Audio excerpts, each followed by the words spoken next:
At 4:37 a.m. Moscow time, something happened that Russian military doctrine says should never happen. An evacuation order was issued. Not from the front lines in Ukraine, not from a border region, from Moscow itself. Elite military and intelligence commanders, officers responsible for Russia's most sensitive operations, were ordered to leave the capital within 6 hours. 6 hours is not a relocation window, it is an emergency clock, and it triggered one of the most chaotic nights Moscow has seen since the collapse of the Soviet Union. Tonight, I'm going to walk you through what we know, what can be verified, and what intelligence analysts are now quietly warning governments about behind closed doors, because this was not a drill and it was not routine. Something inside Russia broke. What happened in Moscow? In the hours before the evacuation order, Moscow experienced a cascade of events that Russian state media is desperately downplaying. Multiple large fires broke out across the city. Several occurred in districts associated with government and security services. Emergency response units were stretched thin. Airport operations were disrupted. Metro stations serving government areas closed simultaneously, and for nearly an hour, telegram access across Moscow went dark. That matters. Russia does not shut down communications lightly. When it does, it's usually because authorities believe information is moving faster than they can control it. One Moscow resident posted a message shortly before the blackout. It read, "The sky is orange, military vehicles everywhere. A neighbor from the defense ministry just left with suitcases, no explanation." That message disappeared minutes later. The order that changed everything. At 4:37 a.m., Russian military command issued what is now being referred to by analysts as an emergency repositioning directive. The language matters. It referenced Category 1 personnel. That term does not mean frontline troops. It means senior commanders, strategic officers, individuals connected to nuclear command and control. The order cited compromised integrity within Moscow's primary operational zone. Translated from military language, that means this: Moscow was no longer considered secure. That alone is extraordinary. The last confirmed instance of a comparable emergency relocation order occurred in August 1991, during the last days of the Soviet Union. Why this was not an external attack? There is no credible evidence that Ukraine directly struck Moscow overnight, and that distinction is critical.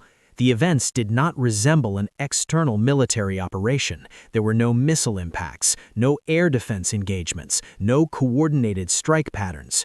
What analysts are focused on instead is the possibility of internal disruption. Not rebellion, not a coup, but fracture. Something inside Russia's own security architecture appears to have failed or turned unstable. And when authoritarian systems lose internal trust, they react violently and quickly. The financial signals. By sunrise, the crisis moved from security to finance. The Moscow exchange suspended trading. The central bank announced emergency measures. Currency controls were imposed. ATM access was restricted. These steps are not preventative, they are defensive. They are what governments do when they fear capital flight and systemic panic. Flight tracking data showed an unusual spike in private aircraft departures from Moscow early that morning, headed toward financial havens. Again, this does not prove collapse, but it strongly suggests fear among Russia's elite, and elite fear is often the earliest warning signal. Why this matters beyond Russia. Authoritarian systems survive on three things: elite loyalty, economic stability, and control of force. Last night, all three showed signs of stress. But there is one factor that elevates this crisis beyond history books. Russia is a nuclear power. When internal command structures become unstable inside a nuclear-armed state, every major government on Earth pays attention. Western defense officials have not made public statements, but behind the scenes, monitoring levels were quietly elevated. These are not panic moves, they are precautionary, because history has taught us this lesson the hard way. The most dangerous moment of the Cold War was not confrontation, it was collapse. What happens next? Right now, Russia is approaching a fork in the road. There are three plausible paths. 1. Controlled stabilization. Contain the damage, reassert authority, restore calm. This requires trust inside the system. That trust appears fragile. 2. Violent consolidation. Purges, arrests, crackdowns, escalation abroad to distract from instability at home. This aligns with historical patterns. 3. Systemic fracture. Elite defections accelerate, regional power centers assert autonomy, control becomes contested rather than centralized.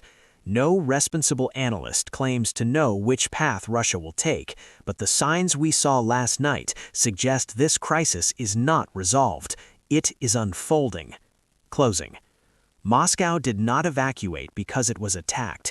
It evacuated because someone inside the system no longer trusted the system itself. That is what makes this moment dangerous, and that is why governments across the world tonight are watching Moscow with unusual intensity. This story is not over. It has barely begun. Subscribe to this channel for clear, evidence-based analysis as events develop. Share this video with anyone trying to understand what is actually happening inside Russia, and tell me in the comments which path you believe Moscow is headed toward. I'll see you in the next update.